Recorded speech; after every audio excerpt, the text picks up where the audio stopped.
la mesure où nous vivons une phase d'intensification multiforme de la violence sociale. Mais dans l'enquête, portrait véhiculé de l'échiquier, Michel Basson et Platon Carnot, vous êtes le constat d'une grande agression sociale, d'un véritable pilonnage des classes populaires, un monde social fracassé au bord de l'éclosion. Voilà évidemment le premier extrait de cet ouvrage, qui n'est pas uniquement un ouvrage sur la sociologie de l'oligarchie, mais aussi un ouvrage de réflexion sur les effets concrets de ces politiques d'austérité, en termes évidemment de démantèlement de l'État social, de ce qu'il reste en France et en Belgique de l'État social, et c'est un ouvrage, on y reviendra, j'ai quelques questions là-dessus, qui montre aussi combien ces rapports de domination, combien cette exploitation proprement capitaliste aujourd'hui trouve à s'exprimer à travers des stigmates qui marquent les corps, qui marquent les esprits, et qui marquent aussi le quotidien des classes les plus populaires. Vous allez voir que c'est un ouvrage évidemment qui trouve un écho tout particulier ici, à Liège, lorsque l'on connaît l'histoire de la sidérurgie et l'histoire de ce que nos gouvernements respectifs depuis quelques années ont fait, exactement de ce qu'il reste d'ArcelorMittal Liège. Je poursuis donc, loin d'être l'œuvre d'un adversaire sans visage, entre guillemets, sans rappeler évidemment l'expression de François Hollande, qui voulait combattre son ennemi, c'était la finance, mais il précisait qu'elle n'avait pas de visage, etc. Ça devient un ennemi évidemment virtuel, pourrait-on dire. Cette violence sociale qui se marque dans les têtes et dans les corps a ses agents, ses stratégies et ses lieux. Les dirigeants politiques ont une part écrasante de responsabilité. Les renoncements récents doivent être replacés dans la longue histoire des petites et grandes trahisons d'un socialisme de gouvernement qui a depuis longtemps choisi son camp.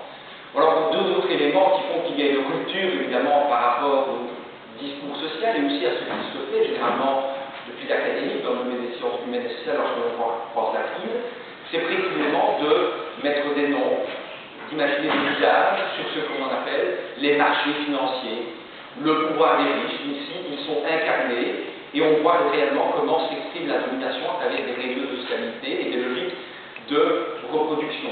D'emblée, j'ai envie d'ailleurs de citer, parce que c'est souvent un élément qu'on peut reprocher à ceux qui essayent d'incarner précisément le pouvoir des dominants, une déclaration de Pierre Bourdieu qui date de novembre 1975, déclaration d'intention dans le numéro 5-6 des actes de la recherche en sciences sociales, le tout premier numéro.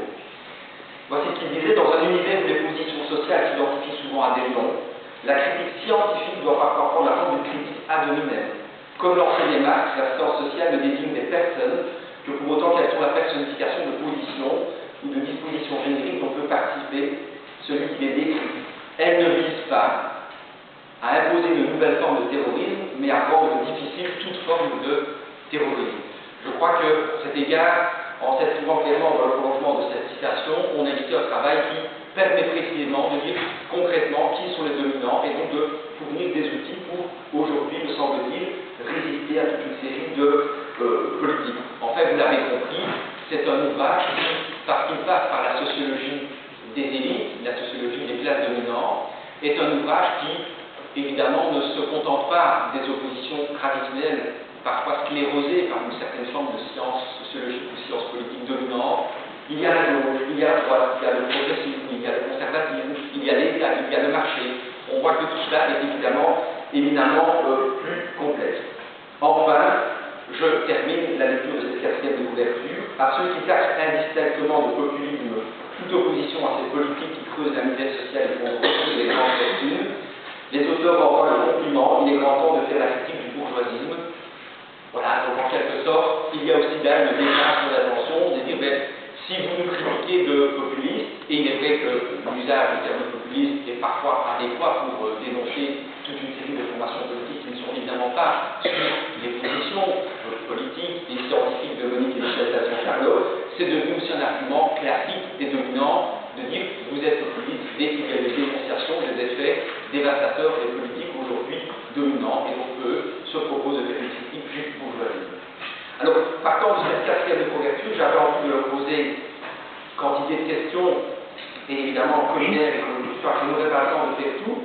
Alors, je m'en envie d'abord pour continuer la présentation, parce que je sais qu'ils ont fait ça hier avec moi à Bruxelles, et c'est quelque chose de particulièrement intéressant, cette dimension de sociologie réflexive, comme disait Bourdieu, c'est-à-dire essayer de comprendre la propre position du chercheur et ce qui, dans ses origines sociales notamment, peut expliquer le choix de ses recherches, le regard qu'il porte sur son objet d'investigation.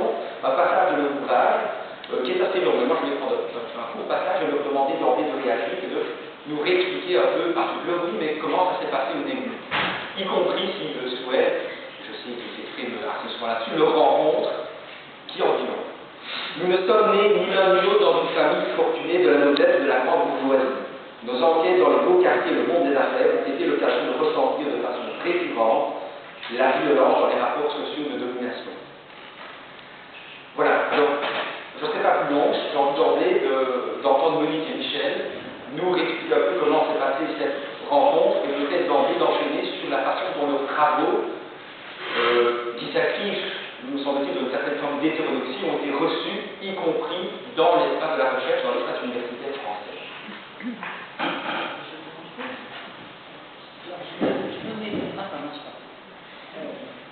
Je me mets debout, ça va? Parce que comme je suis ici, comme ça, je me sens mieux, je me sens mieux, et mon énergie sera comme ça décuplée. Alors, d'abord, merci à tous que vous êtes déplacés, on est honorés de votre présence, et merci à Geoffrey GEM qu'on connaît depuis plusieurs années, il a eu l'amabilité de nous associer à son travail de thèse. Et donc on l'a connu jeune homme, et puis on le retrouve aujourd'hui grand professeur à l'université, et on est chargé de cours. Et donc on est trop content qu'il ait accepté de faire le jambon dans le sandwich chez Vincent Charlot. Et je remercie aussi Madame Lemayeux, la libraire de la librairie Espace, d'être là avec tous nos livres. Alors, quand je vous ai découvert, petite femme comme moi, au milieu de cet amoncellement de livres, je me suis dit, mon Michel, c'est qu'on va travailler, il y a encore la page sous nos livres. Donc, vous voyez qu'il y a des grains à moudre dès lors que l'on s'intéresse à ces quelques familles qui concentrent toutes les formes de richesse et de pouvoir. Et c'est tout à fait regrettable qu'on ne soit pas si nombreux à l'université et au CNRS pour réellement donner la chair et le sang sur le squelette, je me lance bien, le squelette de la domination. Hein, donner du chair et du sang au squelette de la domination. Alors, qu'est-ce que tu nous as demandé? Comment on s'est rencontrés? Non, c'est pas ça. Qui on est? Ah bon, alors, on s'est rencontrés, c'est deux trajectoires complètement différentes qui, un jour de novembre 2005, se rencontrent de manière sociologiquement totalement probable à la bibliothèque de sociologie de l'université de Lille, où Michel, qui est toujours en retard parce qu'il est lent, avec 4 ans de retard dans ses études, et moi j'étais au contraire toujours bien à l'heure qu'il fallait, quoi. Et on s'est rencontrés, et puis il a dit à son copain, oh, elles sont pas mal les filles de cette année. Et ça n'a pas échappé à mes oreilles, et comme j'ai pensé qu'ils étaient pas mal aussi, le coup de foudre s'est installé, et voilà, presque 50 ans que ça dure. Donc, évidemment, vous pouvez vous imaginer, et vous vous en rendrez compte au cours de cet après-midi, que c'est pas plus facile que ça, non seulement d'être amoureux 50 ans après, mais de toujours travailler avec le même bonhomme avec qui je partage ma vie. Et donc, quand on est en tournée comme ça en Belgique, il faut vous imaginer prendre le train tous les deux, arriver, le même hôtel, les mêmes conférences, les mêmes journalistes. Voilà. Mais tout va bien. Alors, deux trajectoires très différentes qui se rencontrent en novembre 1965. Michel, fils d'ouvrier ardennais d'origine très modeste. Et moi, petite fille, grande fille, de la petite bourgeoisie de province, mais Michel a été bien construit avec une famille normale, aimante, tout ça, et moi, je n'ai pas été bien construite parce que j'étais fille d'un procureur de la République qui rendait la justice en Lozère, à Mende, mais qui en famille se vivait comme encore certainement le procureur de la République, et bref, les 4 enfants Charlot n'avait pas le droit de parler à table, il n'y avait que lui qui avait le droit de parler. Et vous allez voir ce que je vais vous dire n'est pas anecdotique, même si je n'ai pas souvent eu l'occasion de vous dire, mais ça permet de bien comprendre pourquoi moi j'ai participé avec Michel à cette étude sur la grande bourgeoisie et pourquoi, après 70 ans, j'ai toujours la rage et la jeunesse et l'énergie pour lutter contre le pouvoir des dominants. Donc à table, nous n'avions pas le droit de parler, on devait mettre tous comme ça, les garçons en chardot, et il n'y avait que mon père qui avait le droit de parler. Et de quoi parlait-il? Il ne faisait que parler de son métier, de son boulot de procureur, qui ne consistait en réalité qu'à travers des relations sociales qu'il cultivait avec le préfet, avec le procureur général, avec le président du tribunal, avec bien sûr les juges d'instruction, etc. C'est-à-dire qu'il ne parlait jamais du fond de la justice, mais il parlait toujours de comment il allait faire une belle carrière avec des gens qui l'invitaient à la maison. Nous, on mangeait des nouilles, mais quand ils recevaient à la maison, c'était toujours les petits plats dans les grands. Et donc, comment vous dire, j'ai compris que le pouvoir, c'était une espèce de coquille vide, mais qui fonctionnait beaucoup avec de la sociabilité mondaine, beaucoup avec le réseau social, le capital social, aujourd'hui on appelle le capital social. Donc voilà, tout ça est rentré dans la construction de mon habitude. Et puis, quand on s'est trouvé libre en 1988, chargé de recherche au CNRS, où le contrat qui nous liait au CNRS nous protégeait à tout jamais de tout licenciement, on s'est dit on va travailler tous les deux ensemble sur les dominants, puisque tous nos collègues qui ne cessent de parler des rapports sociaux de domination ne font toujours que baisser la tête vers les plus défavorisés, alors que s'il y a des problèmes dans les cités HLM, s'il y a des problèmes dans les entreprises, s'il y a du chômage, il y a une cause à tout cela, et cette cause-là, cette locomotive, nous avons décidé de quitter nos baskets et de mettre des petits escarpins pour aller marcher dans les beaux quartiers et essayer d'apprivoiser un contact positif avec des familles de la noblesse fortunée, de la grande bourgeoisie fortunée, pour commencer tout un train de recherche qui a abouti à la production de livres que nous vous transmettons tranquillement chaque année.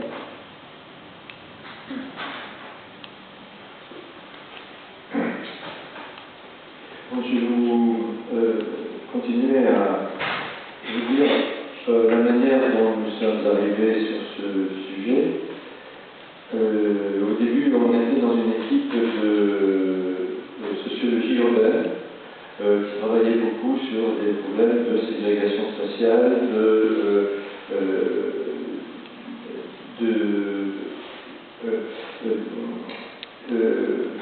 passage des catégories populaires du centre-ville à la périphérie et aux banlieues, etc.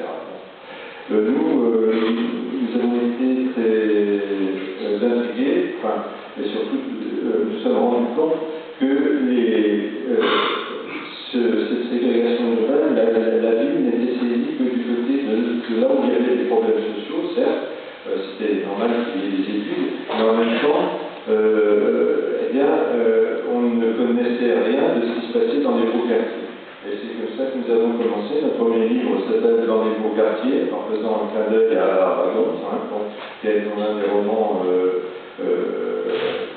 Les beaux quartiers est bien connu. Donc dans les beaux quartiers, nous sommes allés voir ce qui se passait. Et petit à petit, nous avons progressé dans une connaissance très anthropologique. Finalement, on faisait, si l'on peut dire, c'est pas correct du point de vue des disciplines, mais c'est un peu une ethnologie de la grande bourgeoisie. Et pour ça, avec une pénétration dans le milieu qui a été extrêmement délicate, en particulier pour moi, parce que c'était pas tellement mes façon d'être, une façon de parler, une façon de m'habiller, etc. Mais toujours est-il que nous avons réussi à pénétrer un peu dans ce milieu et à ne pas nous contenter d'une approche très extérieure. Nous avons parlé beaucoup avec des gens de la grande bourgeoisie et nous avons pu ainsi construire notre sociologie de ce monde-là avec une certaine connaissance qui était d'autant plus une connaissance que nous n'étions ni l'un ni l'autre vraiment ajustés à ce milieu. Nous étions très étrangers.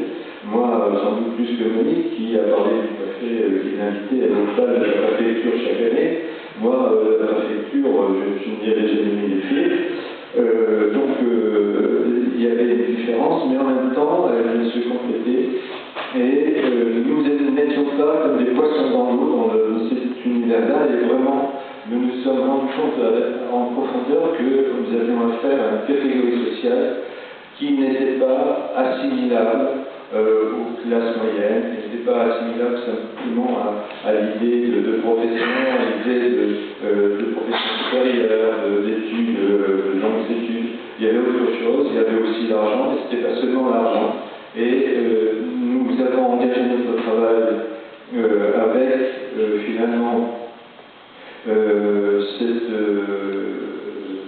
souci de bien mettre en évidence que la richesse est quelque chose qui ne se résume pas dans le compte en banque, dans la matérialité de ce qu'on possède, mais qu'il y avait d'autres dimensions. Et comme nous avons eu Pierre Bourdieu comme professeur, surtout moi, nous avons mis en œuvre ces notions qu'il développait de capital économique bien entendu, mais de capital aussi social, de capital culturel, et nous pourrons revenir sur d'autres formes de richesse éventuellement tout à l'heure, mais il y a essentiellement ces trois formes de richesse qui sont au cœur de la construction des positions sociales dominantes, des positions de pouvoir.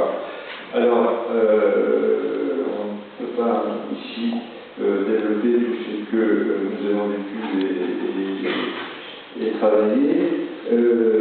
Disons qu'aujourd'hui, nous avons bien conscience de la puissance extraordinaire de cet univers social, de la haute société, qui a donc des moyens financiers importants, qui travaillent, je pense que les gens travaillent dans une activité professionnelle, une activité sociale, rétribuée, mais l'essentiel de leur revenu vient de leur patrimoine et du capital productif, du capital qu'ils peuvent posséder sous forme d'actions, sous forme de biens immobiliers loués, etc. Et une part très importante de leur revenu vient non pas de leur activité directement, mais bien de leur patrimoine. Bon, alors ça c'est la richesse matérielle. La richesse sociale, c'est les relations. Et là, c'est vraiment quelque chose qui a été pour nous extrêmement surprenant, et pour moi en particulier. Il y avait des réunions, des cocktails, des dîners où des gens étaient réunis qui appartenaient à cette oligarchie, on reviendra peut-être sur les définitions tout à l'heure, de haute bourgeoisie. Ils y appartenaient tous pour la raison essentielle justement d'avoir du patrimoine, mais aussi, ce qui était étonnant, enfin décisif dans l'analyse, c'est qu'ils étaient situés dans la société à des positions dominantes dans des secteurs d'activité très différents. Par exemple, il y avait, bien entendu, des banquiers, des entrepreneurs, des industriels, bon d'accord, mais aussi il y avait parfois des artistes, il y avait des médecins, des directeurs de cliniques, ou directeurs, enfin, des médecins, une autre position définition. Et puis, il y avait des gens qui étaient dans l'armée. Ils étaient dans l'armée, ils n'étaient pas caporaux, ils étaient généraux, amirals, à une position très élevée. D'autres étaient dans d'autres secteurs d'activité, mais ce qui était important, c'est qu'ils étaient tous au sommet de là où ils avaient une inscription dans l'activité sociale. Ils étaient au sommet et cette façon d'avoir du pouvoir faisait que leur pouvoir personnel était décuplé par le pouvoir de tous les autres. Et cela leur faisait qu'ils avaient un pouvoir qui ne suffisait pas d'essayer d'appréhender par leur personne isolée. C'était vraiment un groupe et une classe sociale tout à fait consciente de ses limites. Nous nous en sommes rendus compte en voyant que c'était une classe sociale qui, consciente de ses limites, parce que c'est eux qui définissaient la limite de leur groupe, c'est eux qui définissaient qui appartenait au groupe. Comment ça est-ce qu'ils définissaient l'appartenance au groupe? C'était parce qu'ils se pratiquaient la cooptation comme mode de recrutement. C'était une cooptation, c'est-à-dire qu'ils faisaient entrer dans le conseil d'administration, dans la direction du cercle, du club, comme membre du club, les rallyes pour les enfants. Ils faisaient entrer des gens qui étaient de leur milieu, de leur classe, et cette conscience profonde fait que c'est un milieu social qui est très conscient de lui-même et qui se mobilise très vite lorsque il sent que la société est en train d'être en crise. Ils se mobilisent à ce moment-là et ils existent vraiment comme classe sociale, comme disait la définition de la classe sociale chez Marx, où il y a bien entendu la position et la richesse, le rapport au capital, mais il y a aussi la connaissance, le fait de savoir que l'on appartient au groupe. Et donc cela est une différence très profonde avec les catégories populaires et moyennes, où il y a une sorte de dilution de l'individu qui n'a pas il est rare que la conscience de classe dans le milieu populaire aujourd'hui est en recul très net par rapport à ce qui existe au sommet de la société. Merci. Alors il faut rappeler aussi que si aujourd'hui, ça fait un grand ouvrage comme sur certaines, à l'évidence que les positions qui sont les vôtres ne sont pas pour autant devenues orthodoxes, elles sont absolument pas dominantes, et particulier dans le monde de la recherche et des sciences sociales, bien assez pour le savoir. Et donc j'ai envie de vous interroger vraiment sur la façon dont vos travaux ont été reçus. Vous en dites 2-3 éléments, mais pas beaucoup. Vous dites exactement ceci: notre travail sur la classe dominante a reçu un accueil mitigé de la part de notre milieu professionnel, donc de vos collègues au CNRS. Je vais envie de vous expliquer un petit peu pourquoi, comment ça s'est exprimé, qu'est-ce qui posait problème, est-ce que ça leur renvoyait une image de leurs propres travaux, de leurs limites, je crois qu'on peut vous entendre là-dessus, et peut-être en lien aussi avec l'actualité, l'évolution du CNRS, tout à l'heure l'évolution du FNRS, les contraires, l'évaluation permanente, ce que devient la recherche, de plus en plus instrumentale, de moins en moins fondamentale. Et vous dites aussi que vos travaux ont été reçus de façon assez, là aussi mitigée dans vos familles. Parmi nos amis, nos familles n'ont pas une dénégation de ce pouvoir, donc le gâchis, non pas un renoncement à l'unité continue, mais plutôt un renoncement à en savoir plus. En savoir plus. Et en fait, le fatalisme peut l'emporter dans des exercices de pensée bien, à même de protéger de l'angoisse, de connaître la réalité de la domination. Alors pourquoi on a peur? Parce que ça explique aussi la difficulté qu'on a à se mobiliser, en quelque sorte. Pourquoi est-ce qu'on a peur en connaître, en quelque sorte, de connaître cette réalité et de prendre cette Et comment expliquez-vous que vous donner quelques détails sur la façon dont vos travaux ont été reçus aussi dans votre propre univers professionnel?